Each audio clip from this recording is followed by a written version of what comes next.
Buenas tardes otra vez, hermanos. ¿Cómo están?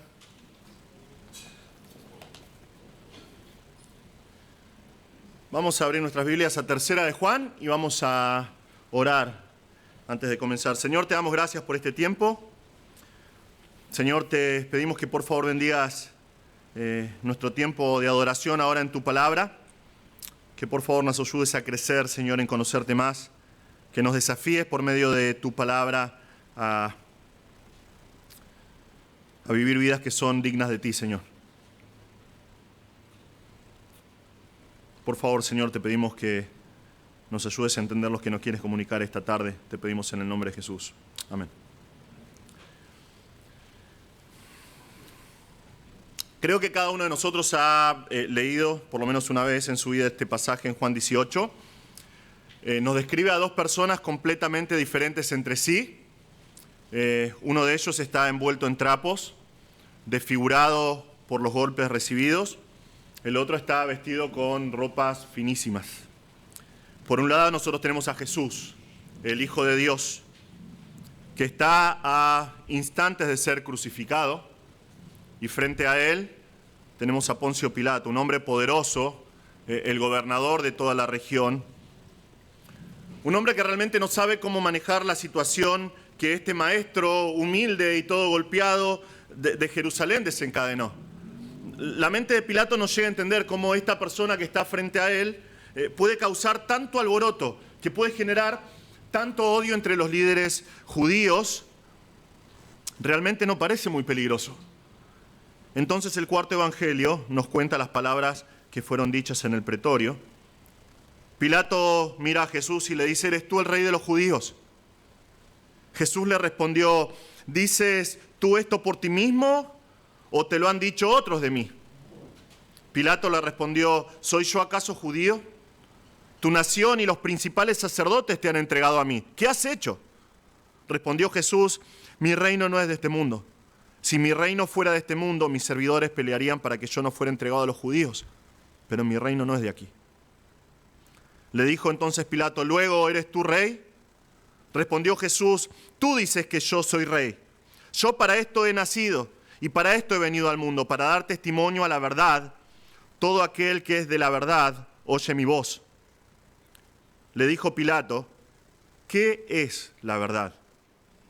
Y cuando hubo dicho esto, salió otra vez a los judíos y les dijo: yo no hallo en él ningún delito.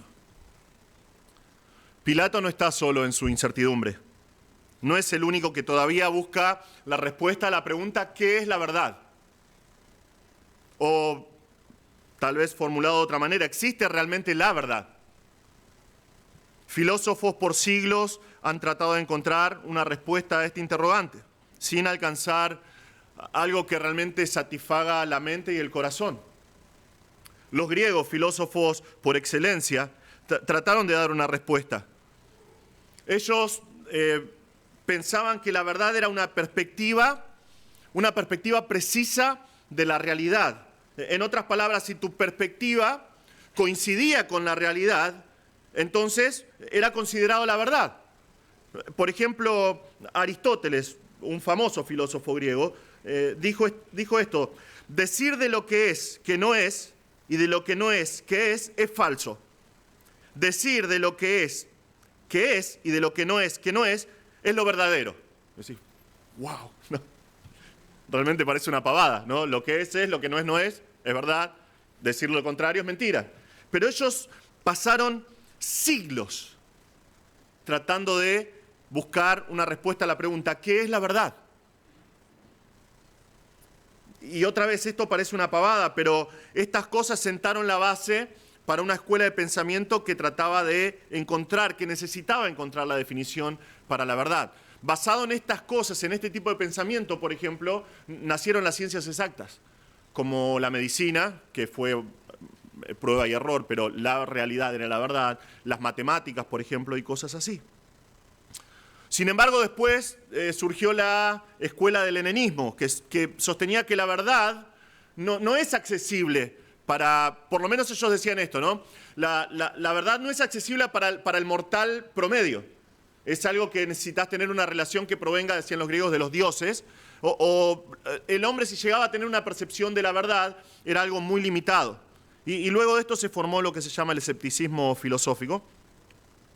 En realidad, cualquier conclusión a la que se llegó a lo largo de la historia parece o no ser satisfactoria por completo o no es abrazada por el mundo como un todo. Y tal vez esto no debería sorprendernos.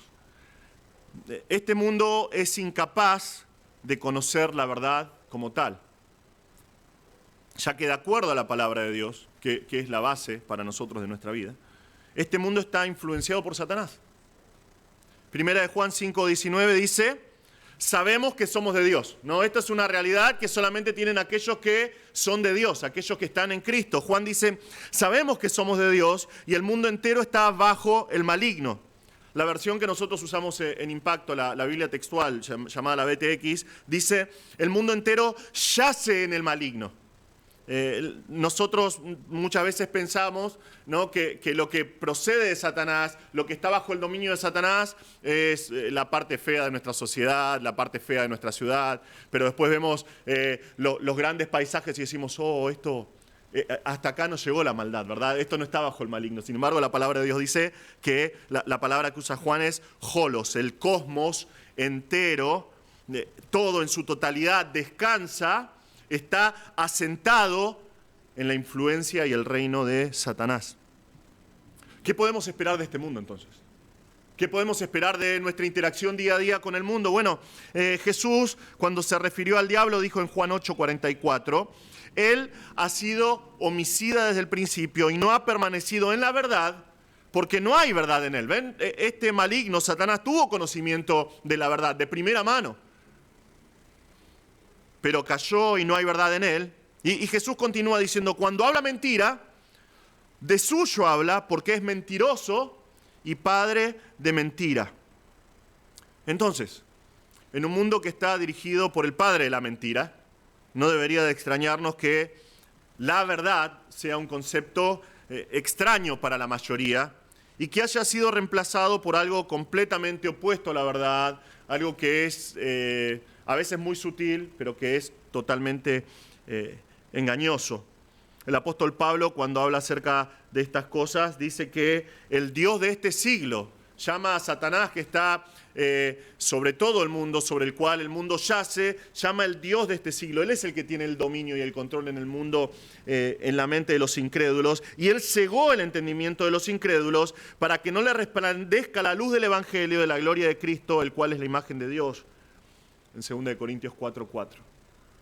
¿Cuál es la diferencia con nosotros? Bueno, justamente eso.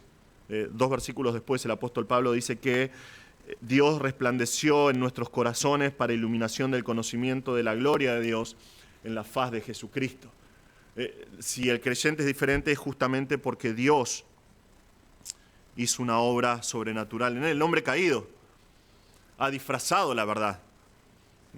Esta realidad que nosotros vivimos en un mundo de mentira, la cubre con el manto del relativismo. Y de esta manera, viviendo en el relativismo, puede cubrir por un tiempo, puede calmar durante un tiempo por lo menos las acusaciones de su conciencia, que constantemente le está mostrando que lo que sucede es mentira, que lo que sucede está mal, porque es la conciencia es la herramienta que Dios puso en el corazón del hombre para que se dé cuenta de las cosas que están mal. En otras palabras, el hombre llegó a la conclusión de que nada es absoluto. No existe una verdad absoluta. Aunque irónicamente esto es una verdad absoluta, ¿no? Discutía con un compañero de trabajo acerca de estos temas y yo le decía, pero lo que vos estás diciendo no está de acuerdo a la verdad. Y él me dice, no existe la verdad absoluta.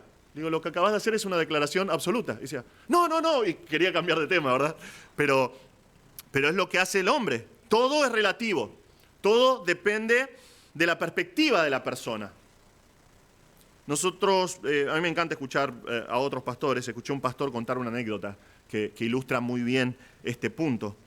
Le sucedió mientras estaba en la universidad y estaba estudiando antropología cultural, una materia secular, pero él contaba que en el lugar había un montón de personas, ¿verdad? De distintos trasfondos y de distintas religiones también.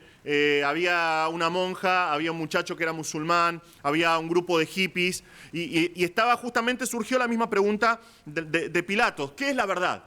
Y comenzó un debate que comenzó a caldearse, ¿verdad? Entonces, uno de los muchachos de este grupo de hippies, dice él, dijo, ustedes no entienden. Yo les voy a mostrar cómo es la verdad. La verdad es como, se parece a un hombre. Un hombre que está caminando y de repente ve en el horizonte lo que él piensa que es un poste y una bandera flameando en el poste. Entonces decide, yo voy a caminar todo este camino. Voy a llegar hasta el final y voy a descubrir qué es lo que hay al final del camino. Entonces él comienza su viaje y va caminando. Y mientras va caminando, un tiempo después de que empieza a caminar, se cruza con un hombre. Y el hombre le dice, ¿a dónde vas? Yo voy hasta el final del camino, porque creo que allá hay una bandera que está flameando en un poste. Y el hombre le dice, no, para mí eso es un faro, un poste de luz. Y él dice, bueno, pero voy a igual seguir el camino para ir hasta el final para descubrir qué es. Entonces sigue caminando y al tiempo se encuentra con una mujer. Y le dice, estoy yendo hasta el final del camino para ver qué hay ahí. Para mí es una bandera flameando en un poste. Y la mujer le dice, no, para mí es un águila que está arriba de un poste. Pero el hombre sigue caminando. Y camina y camina. Y finalmente llega al final del camino. Y llega y ve que es un poste justamente, pero hay una nota que estaba flameando. Y la nota decía, Johnny estuvo acá. Entonces el pastor le dice, entonces lo que vos decís es que la verdad es imposible de descubrir, porque cada uno tiene su percepción de lo que es la verdad. Y el hippie le dice, yo sabía que vos ibas a entender mi historia apenas la contaba. Yo sabía que vos ibas a entender. Cada persona tiene su propia perspectiva de la realidad dependiendo de lo que percibe. Y el pastor le preguntó, ¿pero qué era? ¿Qué era? ¿Qué es lo que había al final? ¿Qué es lo que había al final? Un cartel que decía Johnny estuvo aquí. Eso es la verdad. La realidad que está ahí, esa es la verdad. Y no, vos no entendiste nada entonces. Y siguió el debate. Pero el pastor había dicho la verdad. Pero cuento esta historia para ilustrar que nosotros vivimos en un mundo que es así. Nosotros somos bombardeados constantemente con la idea de que no existe la verdad absoluta, de que todo es relativo. Nadie puede decir dogmáticamente algo que es verdad, porque si alguien dice dogmáticamente esto es la verdad, es tratado de intolerante, es tratado como una persona que no tiene amor. La opinión de cada persona, dice este mundo, tiene que ser respetada, tiene que ser abrazada, tiene que ser aceptada, salvo cuando es la verdad. Qué ironía. Y este tipo de relativismo se manifiesta de maneras muy diferentes en nuestra vida, en el mundo en el cual vivimos. Y quiero pedirles un poco de paciencia. Este mensaje es distinto a lo que estamos acostumbrados a tener, o que yo estoy acostumbrado a predicar por lo menos, pero es muy importante para nosotros entender estas cosas. Es muy importante para nosotros identificar estos conceptos, ya que son cosas que los creyentes se enfrentan a diario. O que, si todavía no lo hiciste, te garantizo que lo vas a enfrentar. Y necesitamos recursos de parte de Dios para defender lo que nosotros consideramos que es la voluntad de Dios. Nosotros estamos enfrentados constantemente con un tipo de relativismo que es cultural. Es algo que llega a nosotros a través de la cultura que nos rodea. Esto es algo que fue desarrollado por cada pueblo de manera particular como lo que considera que es la verdad. Es lo que la gente cree, cómo piensa o actúa como cultura que se ha desarrollado a través de los siglos. Esto es algo que nosotros heredamos de años y años de desarrollo de la sociedad y de siglos de desarrollo de la sociedad. Por ejemplo, si vos estudias culturas antiguas, hay culturas que creen que el canibalismo está bien. Comer a otros seres humanos está completamente bien y no hay nada de inmoral en hacerlo. Esto, por ejemplo, pasó en Centroamérica por años, en la Europa antigua, en Asia, África, donde lo busques. ¿Por qué? Porque no consideraban a la persona como algo de valor, simplemente como un objeto. Y si había hambre, bueno, las otras tribus que habían alrededor estaban bien para comer. Y era algo que era parte de su cultura. Y lo veían como la verdad. Era algo que estaba bien. Ahora, esto es algo que nosotros ya no vemos casi nada, aunque algunos piensan que hay algunas tribus que todavía practican eso, que están alejadas de la sociedad. Hay otras cosas que son mucho más extremas que esto, pero todavía son parte de la cultura. Hay culturas que piensan, por ejemplo, que el matrimonio tiene que realizarse de cierta manera y que una persona tiene que llegar a cierta edad casado. Tanto el hombre como la mujer, y si no están casados a esa edad, por ejemplo, está mal. Y la persona que no cumple con esas tradiciones que ellos consideran la verdad son vistos como rebeldes o bichos raros o algo así. En este tipo de relativismo, la cultura define e impone lo que considera que es la verdad. Tal vez nosotros no estamos muy afectados, pero puede pasar. Puede pasar con nosotros. Por ejemplo, es algo que pensaba mientras preparaba este mensaje, el bautismo de bebés, ¿verdad? De parte de los creyentes. Cuando hay muchas veces que hay matrimonios que son jóvenes y el resto de su familia no conoce al Señor y tienen un hijo, ¿y qué es lo que sucede? Los bombardean constantemente. Tenés que bautizarlo, tenés que bautizarlo. Y lo digo por experiencia propia. Nosotros con mi esposa somos, el resto de nuestra familia no conoce al Señor. Y cuando nació nuestro primer hijo, automáticamente toda nuestra familia, ¿cuándo lo bautizan? ¿Cuándo lo van a bautizar? No lo vamos a bautizar. Y era como escandalizados. ¿Por qué? Porque la Biblia no lo enseña. Pero es malo. ¿Por qué? No, porque es malo. Hay que bautizarlos, ¿verdad? Porque no es bueno. Y si no es malo, es bueno. ¿Pero por qué? Y no, porque está mal. Y no nos sabían dar una respuesta concreta, pero es algo que la cultura ha impuesto como la verdad. Y si no lo haces, está mal. Nosotros tenemos un tipo de relativismo que es social. En otras palabras, la sociedad, a medida que va cambiando, que va involucionando, porque no va evolucionando, dependiendo de los cambios que va sufriendo, y la mayoría de las veces estos cambios son siempre, siempre son influenciados por el pecado.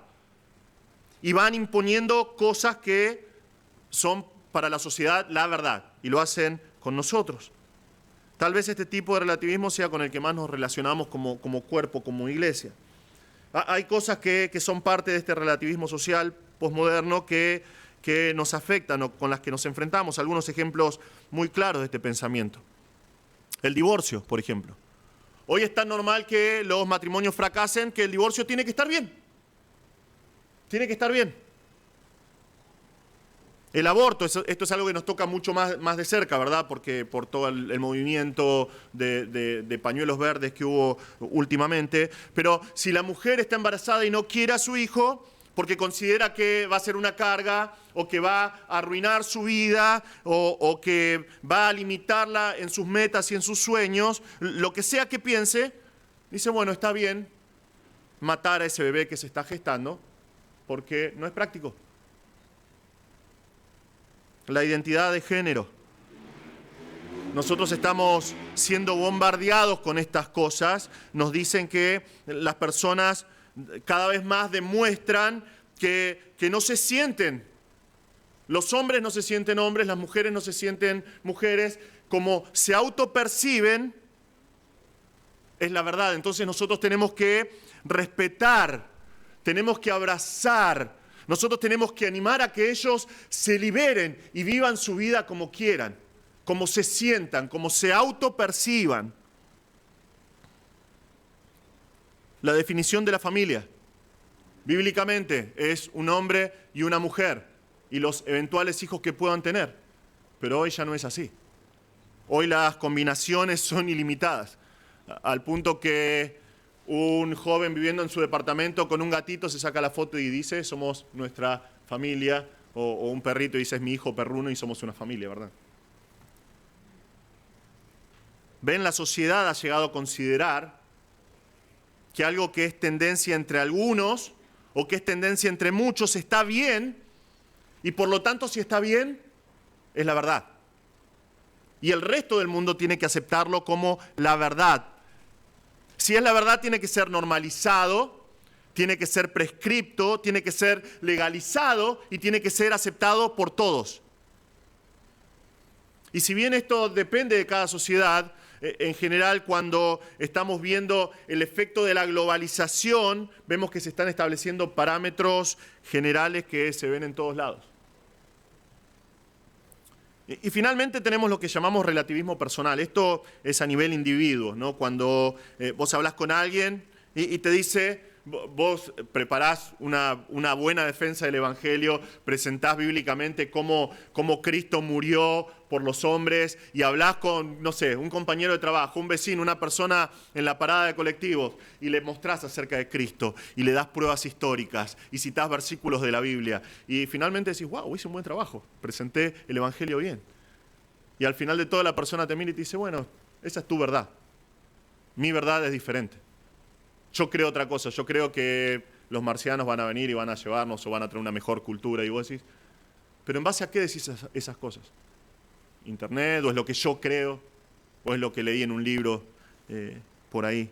Cada una de estas maneras de pensar, ya sea cultural, social o personal, está enfocada en el hombre, está definida por el hombre y en general es para beneficio del hombre. Nosotros vamos a comenzar hoy la tercera epístola de Juan y por los próximos 4 domingos vamos a ver justamente estas cosas. Es muy interesante que las 3 epístolas de Juan son escritos que giran en torno a la verdad puesta en práctica por el creyente. Primera de Juan, si leíste alguna vez Primera de Juan, es un librazo, habla de estar en la verdad o no. Habla de que nosotros tenemos que practicar la verdad. Nosotros tenemos que evaluar si la verdad está en nosotros o si nosotros somos de la verdad. En la segunda epístola vemos exactamente lo mismo. La verdad es el distintivo de los creyentes. Vemos a Juan escribiéndole a la hermana amada, dice una hermana amada, y hablándole de conocer la verdad. Juan dice que la verdad permanece en nosotros, la verdad que permanece en nosotros. Y lo mismo va a pasar con la epístola que comenzamos hoy. Muy poquitos versículos, 15, pero vamos a ver un montón de cosas sobre la verdad. Por ejemplo, que no hay mayor gozo para el creyente que saber que alguien anda en la verdad. Vamos a ver gente que es recomendada, que es elogiada por andar en la verdad. Vamos a ver que cuando amamos a los hermanos, debemos hacerlo en la verdad. Entonces es importante para nosotros tener un concepto adecuado de la verdad. Pero antes de comenzar, esto fue toda introducción, ¿verdad? Tengo que decirles que este mi primer mensaje va a ser diferente, creo que ya se dieron cuenta de eso. Pero primero tiene que tener una parte temática, porque antes de que nosotros nos metamos en lo que es la verdad, de la manera en que Juan la está presentando en su tercera epístola, nosotros tenemos que entender qué es la verdad. Entonces vamos a tener una parte que es temática, vamos a tener una parte que es expositiva, pero creo que el resultado final es beneficioso para nosotros, que nosotros podemos ser beneficiados de ver estas cosas. La pregunta para nosotros entonces, habiendo dicho todas estas cosas y evaluando el mundo en el cual vivimos, es si nosotros podemos llegar a conocer la verdad. ¿Es posible para nosotros como seres humanos llegar a conocer la verdad? ¿Podemos conocer la verdad? ¿Respuesta? Sí. Nosotros podemos. Jesús mismo lo dijo, ¿verdad? Jesús mismo dijo en Juan 8:32, y conoceréis la verdad. Si Cristo, Dios mismo dijo, ustedes van a conocer la verdad, tiene que ser así, pero no solamente eso, dijo, y conoceréis la verdad y la verdad os hará libres. Nosotros podemos conocer la verdad, podemos llegar a percibir, a conocer de manera experimental la verdad.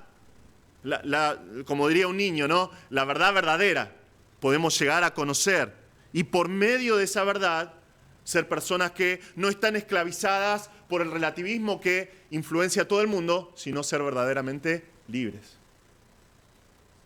Nosotros podemos conocer la verdad, pero no solamente podemos conocer la verdad, nosotros tenemos que conocer la verdad.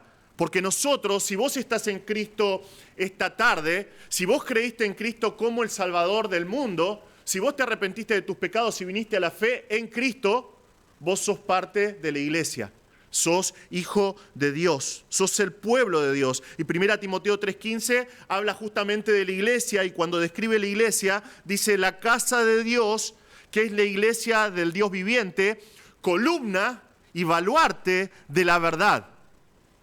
Nosotros somos los que sostenemos la verdad. Nosotros somos los que anunciamos la verdad. La iglesia tiene que ser la que defiende, la que sostiene, la que atesora y la que anuncia públicamente la verdad. Cada uno de sus miembros, aquellos que han sido salvos por medio de Jesús, es llamado a seguir la verdad en amor, creciendo en todo en aquel que es la cabeza. Esto es Cristo, dice Efesios 4:15. Entonces, nosotros tenemos que seguir la verdad en amor, y si nosotros seguimos la verdad en amor, ¿qué es lo que sucede? Nosotros cada vez más somos similares a Cristo, a nuestro Salvador. ¿Qué pasa si nosotros no lo hacemos? Bueno, Pablo dice en un versículo anterior que nosotros vamos a ser llevados de acá para allá, por detrás de todo viento de doctrina. Nuestras vidas van a ser como una hoja al viento, yendo de acá para allá. Cuando el cristiano anda según la verdad, testifica, manifiesta al mundo que realmente conoce a Dios. Realmente es como una luz en medio de la oscuridad, mostrando: yo pertenezco al Señor, yo conozco al Señor. Porque si hay algo que nos testifica la palabra de Dios, que nos muestra de tapa a tapa, es que Dios es un Dios de verdad. Es parte de su ser, es parte de su naturaleza perfecta, la verdad. Dios es verdad. Él es el Dios de verdad. Salmo 31:5 dice: en tu mano encomiendo mi espíritu. Este es David clamando al Señor. Tú me has redimido, oh Jehová, Dios de verdad. Dios es un Dios de verdad. Y no solamente es un Dios que es de verdad, que nos ha revelado la verdad. Dios es un Dios que ama la verdad. Es lo que dice Salmo 51:6. David dice que Dios ama la verdad en lo íntimo. El creyente tiene que hacer, como David en este caso en Salmo 51 se está arrepintiendo por su pecado, pero David dice: Dios ama la verdad en lo íntimo. El creyente tiene que estar en comunión con Dios de manera íntima y crecer y conocer día a día la verdad. Dios es la fuente de toda la verdad. Esto es algo que está en el pensamiento judío del Antiguo Testamento. Dios es la fuente de toda verdad. Y definió la verdad por medio de palabras. Esto es algo que es muy importante para los judíos, al punto que después esto se desvirtuó, ¿verdad? Por ejemplo, hasta en gematría, que hoy estudian el Antiguo Testamento para adivinar cosas, porque dicen que cada palabra de Dios tiene un poder especial y tiene un valor y cosas así. Pero ellos dicen que Dios habló por medio de palabras, y esas palabras son la verdad que nosotros tenemos registrada en el Antiguo Testamento. El concepto que ellos tenían cuando ellos hablan acerca de la verdad y piensan acerca de Dios como un Dios de verdad, tenían el concepto de confianza y de fidelidad. Entendían que ellos podían creer en Dios, que ellos podían descansar en sus promesas. ¿Por qué? Porque Dios es un Dios de verdad, es un Dios fiel, un Dios que cumple sus promesas, un Dios que es digno de nuestra confianza. ¿Por qué? Porque es un Dios que siempre dice la verdad. Y la Biblia se encarga a través de sus páginas de describir a cada miembro de la Trinidad de esta manera. Nosotros, sí, varias veces yo cito lo mismo porque es uno de nuestros ministerios, el Ministerio Impacto, el Ministerio de Jóvenes Mayores, pero hemos estado estudiando durante dos años, casi 60 y pico de mensajes, el Evangelio de Juan. Estamos por terminar Juan 17. Y si vos estudiás el Evangelio de Juan, Juan 14, Juan 15, Juan 16, habla acerca del Espíritu Santo, y el Señor llama al Espíritu Santo el Espíritu de la verdad. Es más, en Juan 16, 13 dice: pero cuando venga el Espíritu de verdad, Él os guiará a toda la verdad. ¿Cuál es la función del Espíritu Santo en esta dispensación de la iglesia? Es que nosotros, como creyentes, podamos entender la verdad, que nosotros vayamos a la palabra de Dios y podamos percibir, entender lo que es la verdad. En 1 Juan 5:6 leemos: el Espíritu es el que da testimonio, porque el Espíritu es la verdad. Saltamos al otro lado de la cruz. En el Nuevo Testamento, la palabra para verdad es aletheia. El diccionario griego define esta palabra como algo verdadero, ya que concuerda con el hecho o con la realidad. Es decir, es algo confirmado porque fue probado. Literalmente la palabra verdad en el Nuevo Testamento significa lo que no se puede ocultar. Es algo que está a la luz, que está a la vista. Es verdadero. El Hijo, Jesucristo, es la manifestación misma de la verdad. Es la verdad hecha carne. Juan 1:14, que es uno de mis pasajes favoritos del Nuevo Testamento, dice: aquel verbo fue hecho carne y habitó entre nosotros. Esto habitó él se hizo como un tabernáculo, él hizo morada entre los hombres y vimos su gloria, gloria como del unigénito del Padre, lleno de gracia y de verdad. 2 versículos después dice Juan: pues la ley por medio de Moisés fue dada, pero la gracia y la verdad vinieron por medio de Jesucristo. No es que la verdad no existiera antes, sino que Jesús es la manifestación final de la verdad de Dios. Es más, Juan 14:6, que es un pasaje que nosotros usamos un montón para compartir el Evangelio. Jesús dijo esto, Jesús se llama a sí mismo la verdad. Cuando él dijo: yo soy el camino y la verdad y la vida, nadie viene al Padre sino por mí. Cristo es la verdad. Pero este Jesús, que es la verdad, cuando oró por sus discípulos, algo que vimos justamente anoche en nuestra reunión de impacto en Juan 17, él cuando está orando por los 11 dice: yo les he dado tu palabra y el mundo los aborreció, porque no son del mundo como tampoco yo soy del mundo. No ruego que los quites del mundo, sino que los guardes del mal. No son del mundo como tampoco yo soy del mundo. Santifícalos en tu verdad. Tu palabra es verdad. ¿Cómo sabemos entonces lo que es la verdad? La verdad de Dios. Y por lo tanto la única verdad. Es lo que nosotros vemos reflejado y revelado en las palabras, en las páginas de la Biblia. Lo que nosotros encontramos en la Biblia sobrepasa todo concepto creado por el hombre. Va más allá de cualquier filosofía y debería poner punto final a cualquier discusión. La razón por la cual no pone punto final a cualquier discusión es porque justamente eso, el hombre pecador no entiende la verdad de Dios porque está enceguecido. Pero esta es la verdad, la palabra de Dios, y debería poner punto final a cualquier discusión. La palabra de Dios establece lo que es la verdad. Pero establece lo que es la verdad desde la única perspectiva que importa, que es la de Dios. La única persona que es digna de escuchar. Dios mismo, el creador del universo, el Señor de todo. Entonces, a medida que nosotros vamos estudiando nuestras Biblias y que nosotros vamos conociendo la palabra de Dios, nosotros vamos creciendo en conocer la verdad. Nosotros podemos conocer la verdad. Esto es lo que dijo un comentarista. Dice: como cristianos, afirmamos la teoría de la correspondencia de la verdad. En otras palabras, la verdad es lo que se ajusta a la realidad. Frente al relativismo posmoderno, debemos resistir enfáticamente cualquier sugerencia de que las verdades últimas y objetivas no existen. Aunque a veces no percibamos o no entendamos con precisión el mundo real, esto mismo no se aplica al Todopoderoso. Por lo tanto, la verdad es lo que se ajusta a la realidad tal como es percibida por Dios. Él conoce todas las cosas exhaustivamente, por lo que podemos confiar en todo lo que revelan las Escrituras. La verdad no está definida por nuestros propios estándares subjetivos. Está determinada por la fuente de la verdad misma, que es el Señor. La razón por la cual el creyente es diferente en un mundo dominado por la mentira es porque pertenece a un Dios de verdad. Porque fue comprado por Cristo, que es la verdad. Porque tiene el Espíritu Santo adentro, que es el Espíritu de la verdad, que va revelándole lo que dice la palabra de Dios, que es la verdad. Entonces vamos a comenzar hoy con nuestro estudio de Tercera de Juan, y vamos a leer lo que dice Tercera de Juan. Es muy cortito.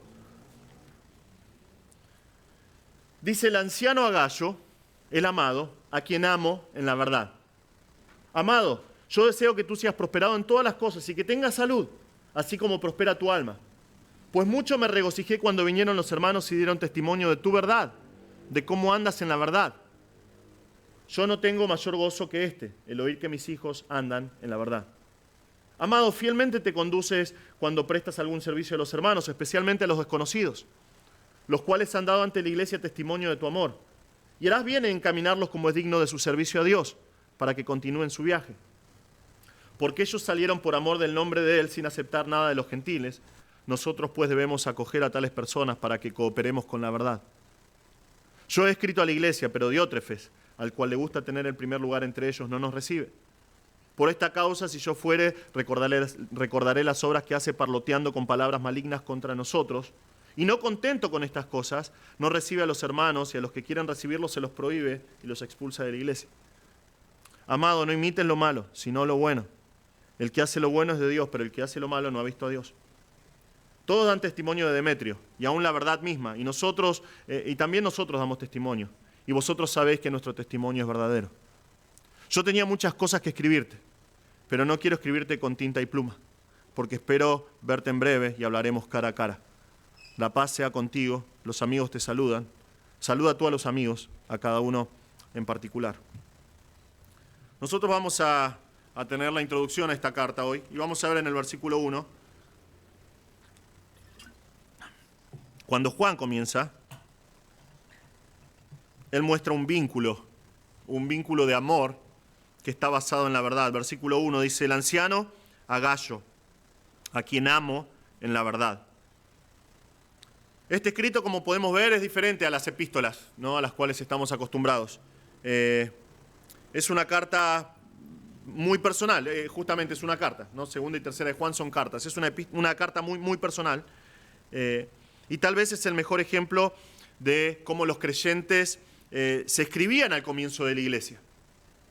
Este tipo de cartas copiaba el modelo greco-romano que se usaba en todo el imperio, ¿no? Es muy interesante, mientras estudiaba para esta carta, ver que hay todavía registros de algunas cartas en este tiempo de hermanos, de cristianos que se mandan unos a otros. Hay una carta de un hombre que se llama Ireneo, que aparentemente es un comerciante, y le manda cartas a su hermano, y le dice en la carta, lo saluda, y es muy similar a esta carta, y le dice, nosotros estamos bien, deseamos tu salud y deseamos tu bienestar, nosotros estamos en el puerto, descargamos todos los granos, no sabemos hasta cuándo vamos a estar acá, Dios dirá, y después lo saluda con bendiciones. Y es muy similar a esto, porque es la manera en que escribían, porque es el modelo que se usaba en esta época, el modelo greco-romano de cartas. Tiene un saludo personal, o salutatio se llama en el mundo romano, una oración por la salud, o deseos de buena voluntad, o expresiones de buenos deseos. Y finalmente, el cuerpo de lo que nosotros llamaríamos el cuerpo de la carta, con noticias y cosas así, finalmente un saludo de despedida. Pero tenemos esta carta, y el autor de esta carta se llama a sí mismo el anciano. La palabra es presbúteros en el griego, es donde nosotros, por ejemplo, tenemos en el mundo la iglesia presbiteriana, ¿no?, la iglesia que es gobernada por un concilio de ancianos. Esta palabra se usa en el Nuevo Testamento para definir a un anciano. Literalmente es un anciano, muchas veces por su edad, pero también por su experiencia para la posición de liderazgo. Algo que bromeamos la otra vez cuando fuimos a la ordenación del pastor Luciano con pastor Reinaldo, y decíamos, ¿no?, que a medida que va creciendo un pastor y que se va poniendo viejo y empieza a aparecer las canas, querés que te llamen obispo, sobreveedor, pastor, pero no querés que te llamen anciano, ¿no? Querés que te llamen anciano cuando sos más joven. Entonces, ¿quién es este anciano? Bueno, existe una teoría de que había un pastor en Éfeso que se llamaba Juan, que no es el apóstol, y que escribió esta carta. Pero en realidad esto no concuerda con las toneladas de evidencia que tenemos a nuestra disposición. La tradición de la iglesia dice que esta carta fue escrita por Juan, el apóstol Juan, uno de los 12. El testimonio de los padres de la iglesia, si vos estudiás los escritos, si tenés el tiempo y las ganas de estudiar a los padres de la iglesia, vale la pena, pero si estudiás a los padres de la iglesia, vas a ver que apuntan a Juan. Dicen, esta carta la escribió Juan. Negar la autoría de Juan es algo que vino después con la crítica textual, con personas que no creen que la palabra de Dios es justamente la palabra de Dios. Pero Clemente Alejandrino, por ejemplo, que murió en el año 214, cita a Juan como autor. Dice, esta carta la escribió Juan. Orígenes, Dionisio Alejandrino, Atanasio, que es muy conocido también. Hasta Agustín. Agustín, que vivió hasta el año 430, reconoce que esta epístola la escribió el apóstol Juan. Dice, esta carta es del apóstol Juan. Y así, un montón de líderes de la iglesia primitiva, en los primeros siglos, dicen, esta carta la escribió Juan. La escribió San Juan. Ahora, no solamente tenemos la tradición de la iglesia, sino que si nosotros estudiamos estos 15 versículos, que son muy cortitos, nos damos cuenta que la evidencia interna es irrefutable. Te das cuenta que la escribió Juan. Vemos que, por ejemplo, él se anuncia como el anciano, ¿verdad? Y esto es algo a lo que nos tiene acostumbrado el apóstol. No, él no se anuncia. Por ejemplo, cuando él escribió el Evangelio, que nosotros tenemos el Evangelio de Juan, que nadie tiene duda de que lo escribió él, ¿cómo se describe a sí mismo? Él no dice Juan, ¿no? ¿Él qué dice? Que es el discípulo amado, el discípulo al cual amaba Jesús. Si vos comparás segunda y tercera de Juan, que son muy similares, que son muy parecidas, las comparás con primera de Juan, te das cuenta que es el mismo autor. En las tres cartas es la misma persona que está escribiendo. Tiene la misma forma de escribir, tiene el mismo corazón para escribir a las personas. La temática es la misma. La temática es igual, los creyentes y su relación con la verdad. Y otra cosa que nosotros vemos en este texto es la autoridad con la que habla. No se trata, si fuese este Juan de Éfeso, que no es el apóstol Juan, que dicen algunas tradiciones, no tendría autoridad para escribir. Viéndolo de esta manera y pensando en el mundo en el cristiano del primer siglo y comparándolo con hoy, es por ejemplo, si yo me voy a una iglesia que está acá a 5 cuadras y les digo, bueno, hermanos, siéntense que les voy a predicar la palabra de Dios. Y me van a decir, ¿vos quién sos? Tomátela. No sos el pastor de esta iglesia, ¿verdad? Pero acá esta persona tiene autoridad. No es alguien que solamente pastorea a un grupo de personas, es alguien que tiene autoridad sobre varias iglesias para definir lo que es la verdad, para demandar obediencia a la verdad, para enviar gente proclamando la verdad. Para este tiempo se considera que esta carta fue escrita cerca del 91 de nuestra era. El único apóstol que estaba con vida era Juan y estaba pastoreando en Éfeso antes de ser desterrado a Patmos por Domiciano y escribir el libro de Apocalipsis en el 95 y después morir en el 100 aproximadamente. Pero Juan estaba en Éfeso, donde estaba pastoreando. Y es por eso que se llama a sí mismo anciano. Primeramente porque es el último de los apóstoles vivos. Imagínate, recontra anciano. Pero también por la autoridad que tiene sobre las iglesias. Y vemos que esta carta tiene un destinatario. Acá él está escribiendo a Gayo. Gayo el amado. Ahora Gayo, este nombre es muy común en el mundo romano en este tiempo. No es Gayo como el animal, ¿no? Como el marido de la gallina, Gayo. Más bien sería Gaius. Este es un nombre recontra común. Es tan común y es tan antiguo que este nombre comenzó en un momento en que el alfabeto latino no tenía diferencia entre la C y la G. Entonces vos tenés los dos nombres, tenés Gallo y tenés Cayo. Cayo, no Cayo de los pies, sino Caius. Gaius o Caius, cualquiera de los dos. Y otra de esta palabra significa regocijo. Y es tan común que, por ejemplo, nuestro Nuevo Testamento nos habla de 3 personas con este nombre. Nosotros tenemos a Gayo, el que fue bautizado por Pablo. Pablo está hablando acerca en 1 Corintios 1:14 y habla, yo no bauticé a nadie, Cristo no me mandó a bautizar, me mandó a predicar el Evangelio. Y él dice, yo bauticé a muy pocos, entre ellos a quien nombra, a Gayo. Y este Gayo vivía en Roma, y si vos lees Romanos, al final de Romanos 16, habla acerca de este hombre y le dice, el hospedador mío y de toda la iglesia. Este Gayo era el que le dio un lugar a Pablo mientras estaba preso y a toda la iglesia, cualquiera que pasaba por ahí le daba lugar. Tenemos a Gayo de Macedonia en Hechos 19. Él estuvo con Pablo y estuvo con Aristarco en Hechos 19 cuando se armó todo este lío en Éfeso.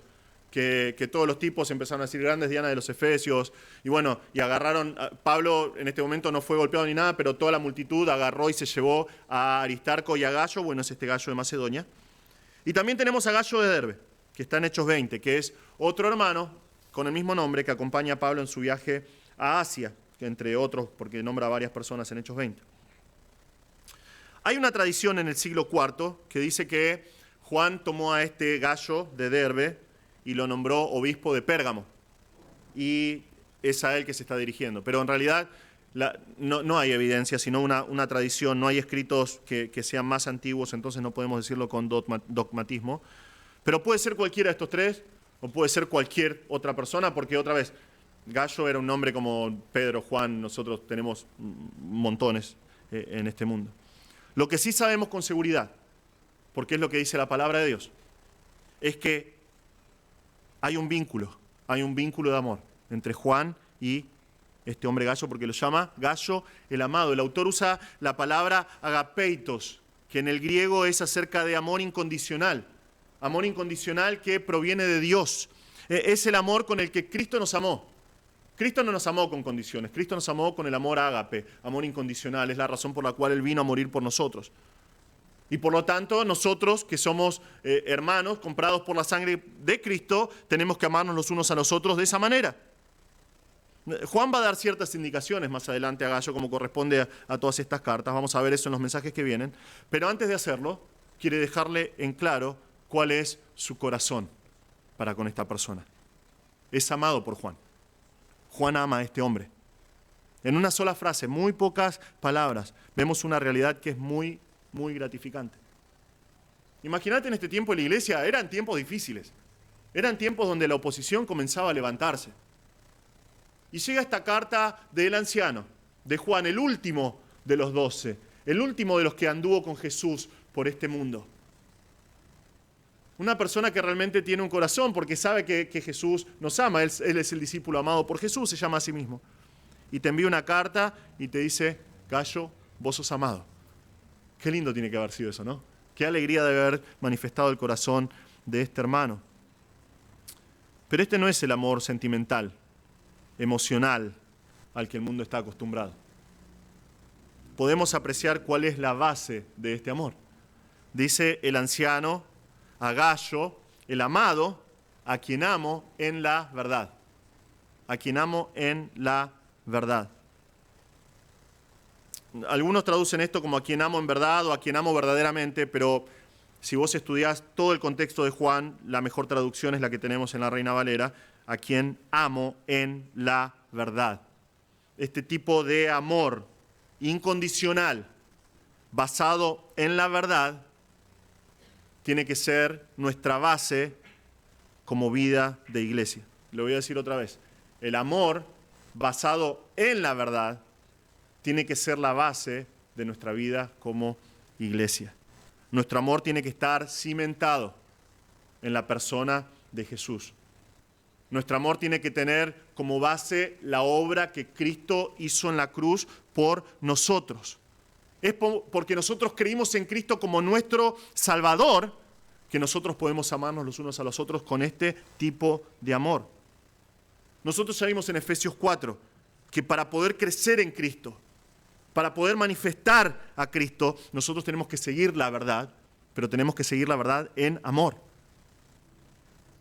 El apóstol Pedro dice en 1 de Pedro 1:22, habiendo purificado vuestras almas por la obediencia a la verdad, mediante el Espíritu, para el amor fraternal no fingido, amaos unos a otros entrañablemente, de corazón puro.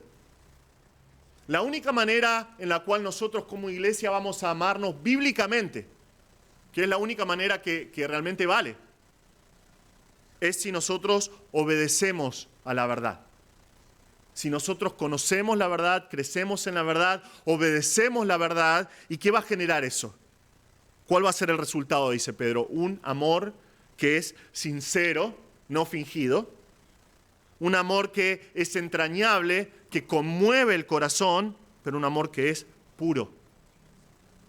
Un amor que es puro. Un amor que no se basa en la verdad. ¿En qué se basa? Se basa en emociones, en sentimientos. y eso siempre es inestable. Pero si es de acuerdo a la verdad, va a perdurar. ¿Por qué? Porque la verdad de Dios, que es su palabra, permanece para siempre. Es lo que Juan deja en claro a Gallo al comienzo de esta carta.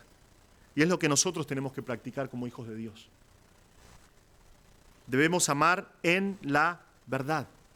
Nosotros tenemos que amar en la verdad porque es lo que la palabra de Dios nos enseña.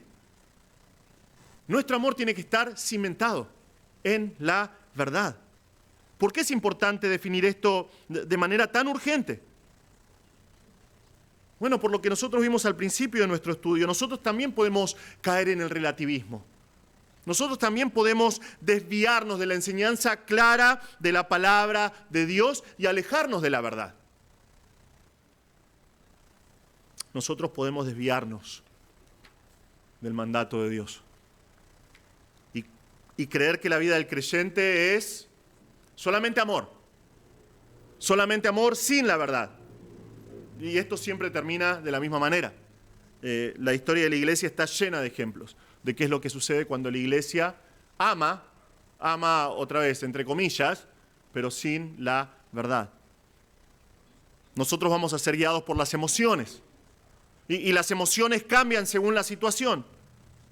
No es de extrañar que las divisiones empiezan dentro de la iglesia cuando la gente comienza a funcionar guiada por sus sentimientos.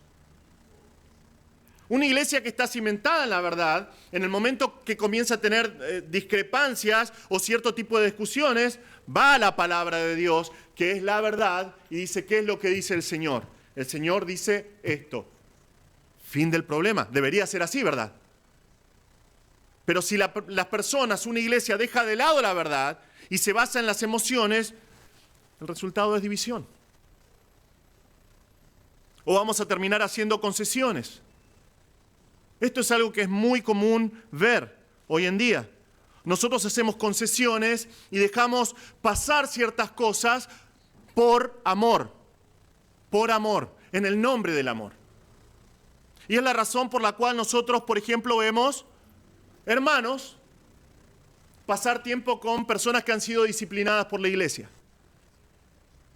Y ahora quiero dejar esto bien en claro, porque tal vez parece una pavada esto, pero para que una persona sea disciplinada, por lo menos en nuestra iglesia, tiene que pasar meses y meses y meses de dar testimonio público de que está viviendo en pecado y alejado del Señor. Durante meses y meses, los líderes de la iglesia, los pastores, los diáconos, otros hermanos, animan a esta persona a arreglar sus cosas con el Señor, porque es miembro de esta iglesia y su testimonio es público. Luego, después de enfrentarlo, varias veces, con varios testigos, la iglesia completa somete a esa persona bajo disciplina para que el Señor arregle cuentas con esa persona. Sin embargo, las redes sociales nos muestran que aparentemente eso no importa. Y que nosotros podemos dejar de lado la verdad que dice la palabra de Dios, porque la disciplina es un proceso bíblico, en nombre del amor. Un amor que es sentimental. Si realmente fuese amor, no siquiera pensarías en comer con ese hermano. Otra vez, ¿por qué? ¿Porque es enemigo nuestro? No. Porque lo dejamos en manos de Dios para que Dios arregle su situación. Y si realmente es amor lo que nosotros tuviéramos por ese hermano, tendríamos que ir y cara a cara, de manera personal y privada, decirle, hermano, te amo, pero te amo de acuerdo a la verdad. Y para poder tener comunión con vos, como dice la palabra de Dios, vos tenés que arrepentirte, tenés que arreglar tus cosas con el Señor, tenés que volver a la iglesia y ser restaurado. Si realmente lo amás, le tenés que decir así. Yo quiero tener tiempo con vos. Quiero que vengas a mi casa, quiero ir a tu casa, arreglar tus cosas con el Señor. Eso es amar en la verdad. Es la razón por la cual nosotros constantemente a nuestros jóvenes, en campamentos, en nuestro ministerio de jóvenes, le decimos constantemente, no hagas concesiones con tu compinche en el ministerio que tiene tu misma edad, tu amigo de dulos o de impacto. Si está en pecado, enfrentalo, porque eso es lo que hace el amor verdadero. No seas su cómplice en el pecado. No hagas concesiones, porque eso no es amor. Es complicidad. Y vas a rendir cuentas con Dios también. O nosotros podemos terminar en el libertinaje. La iglesia que ha dejado de lado la verdad y permite al pecado progresivamente entrar, simplemente llega un momento que no puede frenar el pecado que es público, y lo hemos visto vez tras vez tras vez. Pero nosotros también podemos correr el riesgo de desviarnos en la otra dirección.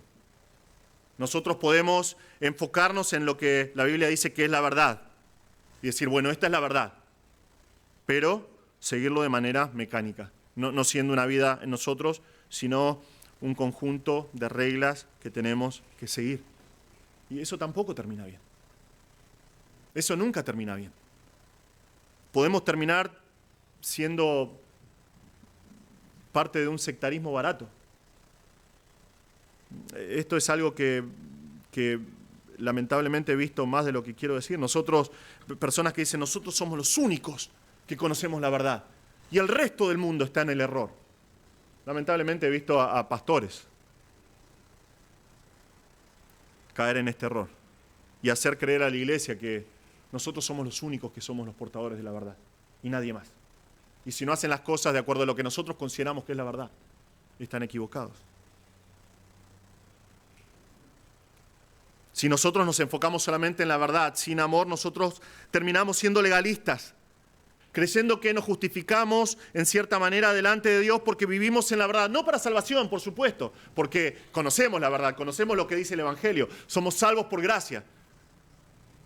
Pero muchas veces llegamos a pensar, el ser humano llega a pensar que Dios me ama más a mí porque yo conozco la verdad, o porque yo camino de acuerdo a la verdad. Otra vez la palabra de Dios dice, Dios va a bendecir a aquellos que andan en su verdad. Dios nos exhorta a vivir en la verdad. Pero Dios no te ama más porque andas en la verdad.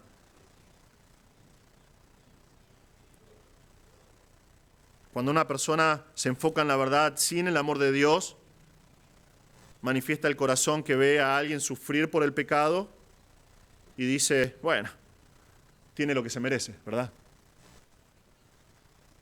Y yo me pregunto, ¿qué sería de nosotros si Dios nos diera lo que realmente merecemos? Ay, estaríamos perdidos, ¿no? ¿Qué dice Gálatas 6 en cuanto al hermano que está en pecado? ¿Cuál tiene que ser nuestra actitud si somos espirituales? Si alguno es espiritual entre ustedes, tiene que restaurarlo con espíritu de mansedumbre, considerándonos a nosotros mismos, porque podemos ser tentados de la misma manera. Juan mismo en 2 de Juan, versículo 3 dice, sea con vosotros gracia, misericordia y paz de Dios Padre y del Señor Jesucristo, Hijo del Padre, en verdad y en amor. Lo que nosotros concebimos como la esfera de bendición de la iglesia, como lo que sería el ideal cristiano de la vida como hermanos en este mundo, poder disfrutar de la gracia de Dios, de maravillarnos por la misericordia de Dios, disfrutar un vínculo de paz entre los hermanos, bueno, solo son posibles si nosotros andamos en verdad y en amor, o como dice Efesios, siguiendo la verdad en amor, o amando en la verdad, como dice Juan en nuestro texto. Pero esta carta sigue. Recuerdan que este tipo de cartas incluye una expresión de buenos deseos. Y la pregunta es, ¿cuál sería el deseo? ¿Qué es lo que desea una persona que ama a otra en la verdad? ¿Qué es lo que desea de esa persona? Si yo amo realmente como la palabra de Dios quiere, si yo amo en la verdad, ¿cuáles son mis deseos para la persona a la cual yo amo? Bueno, eso es lo que hace Juan. Y eso es lo que nosotros vamos a estudiar la semana que viene, Dios siendo nuestro ayudador. Pero para terminar, quiero dejar algunos desafíos luego de esta introducción a Tercera de Juan para nosotros, de este pasaje y los versículos que nosotros vimos. Es muy importante que nosotros entendamos el mundo en el que vivimos a la luz de lo que enseña la palabra de Dios. La palabra de Dios, la Biblia, lo que nosotros tenemos en estas páginas es la verdad. Es la verdad de Dios para nosotros. Y nosotros tenemos que filtrar absolutamente todo en nuestras vidas a través de los mandatos y principios que el Señor reveló en su palabra. ¿Por qué? Porque nosotros vamos a ser desafiados. Nosotros como creyentes vamos a ser desafiados a vivir de manera relativa, a abrazar este concepto de relativismo posmoderno, haciendo concesiones como el resto del mundo hace. Y no diciendo la verdad, y no viviendo de acuerdo a la verdad, no interesándonos en la verdad. ¿Por qué? Porque el mundo dice no existe la verdad. No es la verdad absoluta. Eso es solamente lo que vos pensás, ese pequeño grupito de personas, 100, 200 personas que se congregan en tu iglesia. Pero el resto del mundo es diferente. Cada uno de ellos tiene su verdad y está en la búsqueda de su verdad. Nosotros vamos a ser desafiados. Nosotros tenemos que ser firmes y con convicción tomar la decisión de decir, mi vida va a ser guiada por la verdad de Dios. Mi vida va a reflejar la verdad que Dios ha establecido en su palabra. Nosotros vamos a ser tentados a callarnos y no decir lo que la Biblia enseña por temor a ofender a otros, porque está mal ofender a otros. No, vivimos en un mundo que se escandaliza cuando la gente habla y dice la verdad y ofende a otros.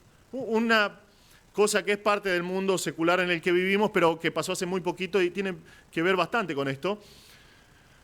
Estaban haciendo una entrevista a una persona del espectáculo y le preguntaron por otra persona que es un transexual.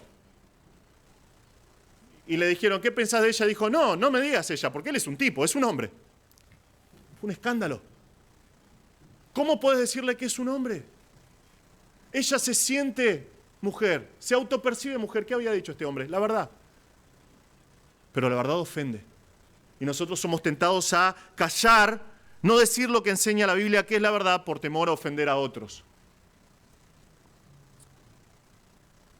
Algo que dijo el pastor John MacArthur hace un tiempo atrás es, no tengas miedo de ofender a otros por decir la verdad. El ser humano durante toda la historia ha estado ofendiendo a Dios con sus hechos y con sus palabras. Que se ofendan un poco por decir lo que Dios ha dicho, está bien. Nosotros tenemos que proclamar la verdad.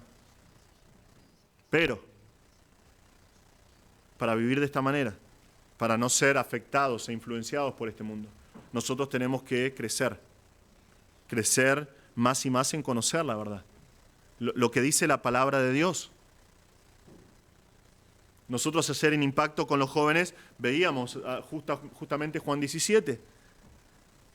Y el Señor ora por sus discípulos y dice, santifícalos en tu verdad, tu palabra es verdad. Punto. Dios no tiene otro agente santificador para nosotros. Dios no va a estar desde su trono y va a decir, uy, qué desastre que es este hermano en Cristo que no conoce la verdad y que no se santifica y le tira un rayo santificador. No va a suceder, no va a pasar. Dios en su soberanía ha establecido que la manera en que nosotros nos santificamos es por medio de su verdad. Tenemos que estudiar la palabra de Dios. Tenemos que leer la palabra de Dios constantemente, memorizar la palabra de Dios, crecer en conocer la verdad. Y en cuanto a la epístola de Juan, por lo menos vimos un versículo hoy para comenzar. ¿Es mi vida un reflejo de este principio bíblico? ¿Yo soy un creyente que ama en la verdad? ¿Soy un creyente que ama de manera bíblica?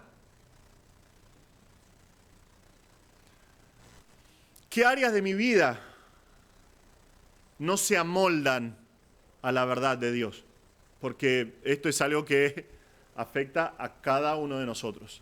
Seas creyente de 2 meses o creyente por 20 años, seas pastor, líder, laico, cada uno de nosotros tiene áreas todavía que dice, Señor, estas áreas son mías. Las quiero vivir de acuerdo a mi verdad, porque me satisfacen a mí. Pero la Biblia dice claramente que son pecados, o que no glorifican a Dios, que no agradan a Dios. ¿Qué áreas de mi vida no se amoldan a la verdad? Nosotros tenemos que ser humildes delante de Dios y venir pidiendo, Señor, amoldá mi vida a lo que dice tu verdad. Estoy amando, pero sin verdad, no, es un peligro muy grande, es una tentación muy grande. Estoy haciendo concesiones con otras personas en nombre del amor. Porque después de todo decimos, bueno, Dios es amor, ¿no? Entonces nosotros tenemos que amar. Dios es amor, Dios es verdad.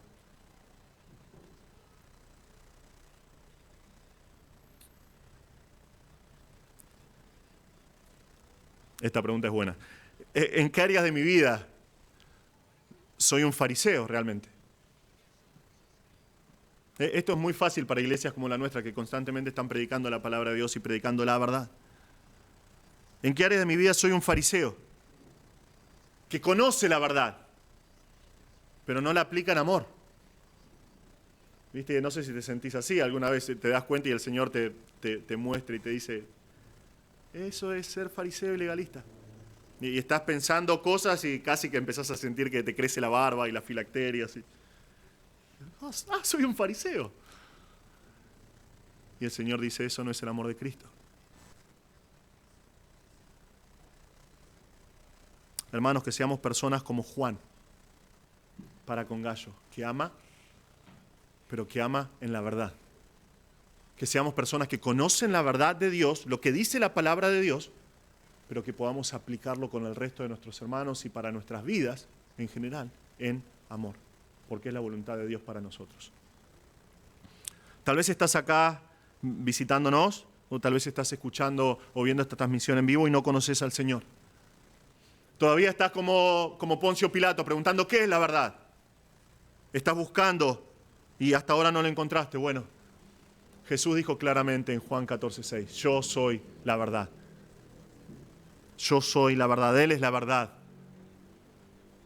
Pero no solamente eso, Él dijo que Él es el camino al Padre. Nadie va al Padre sino por medio de Él.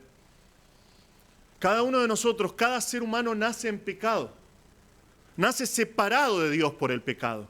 Y no solamente eso, a medida que va creciendo, por decisión propia se aleja de Dios y decide ir en contra de Dios y lo que Dios reveló en su palabra. Y por lo tanto, al nacer separado de Dios, es digno del juicio de Dios, el castigo de Dios y el infierno que Dios tiene preparado. Porque la Biblia dice que la paga del pecado es la muerte y esta muerte es eterna en el infierno. Pero Cristo se entregó por nuestros pecados. Él que dijo, yo soy el camino, la verdad y la vida, vino como uno de nosotros, vivió una vida perfecta y se entregó en la cruz. Y clavado en la cruz derramó su sangre para que vos y yo podamos ir al Padre. ¿Qué es lo que dice la palabra de Dios? Que es la verdad. Que si vos reconoces la necesidad de tu Salvador, te das cuenta de que sos un pecador. Si te arrepentís de tus pecados y te volvés a Cristo y le pedís perdón, Él te va a perdonar, Él te va a salvar y Él te va a dar una vida que es nueva, te va a dar vida eterna. Entonces te animo, si estás acá esta tarde o si estás escuchando y nunca viniste a Cristo, hoy es tu oportunidad. Por favor, no rechaces el regalo que Dios le dio a la humanidad. No rechaces un amor tan grande que fue a sufrir a la cruz para cargar con tus pecados para poder darte vida eterna. Cristo murió por vos. Él puede salvarte, Él puede darte vida eterna. Y hermanos, que nosotros podamos crecer en el conocimiento de la verdad y podamos experimentar este tipo de amor que Dios quiere para su cuerpo. Vamos a orar. Señor, te damos gracias por este tiempo. Gracias, Señor, por tu palabra.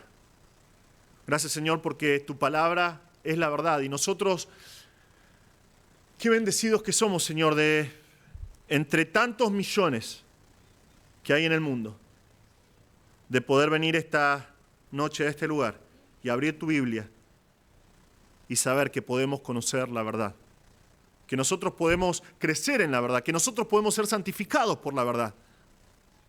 Y no solamente eso, que nosotros podemos aprender a vivir de acuerdo a la verdad y amar en la verdad. Señor, por favor, pedimos que nos ayudes y nos desafíes por medio de tu palabra, que nosotros podamos ser personas que aman en verdad, no que conocen la verdad solamente como algo mecánico, no personas que aman pero alejados de la verdad haciendo concesiones.